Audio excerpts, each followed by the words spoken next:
Okay, now that you have your appropriate monthly gross pay, whatever you have calculated that to be, and then you have your formula to calculate how many taxes you pay, now it's time for you to calculate your net pay, what money you actually bring home. And basically all you're going to do here is say that what this gray box, your monthly net pay, is what your gross pay was minus how many taxes you paid.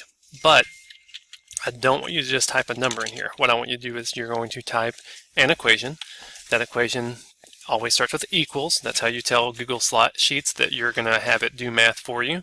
And now I want you to talk about the names of those cells. So you want to take your gross pay minus your taxes. Your gross pay is in cell B1. You can also just click on that cell, so you could type B1, or if you really want to, you could click on that cell and say that one, the minus sign, and then you want to subtract the taxes paid, which is in B2. So you could type B2, or you could click on that cell and hit enter.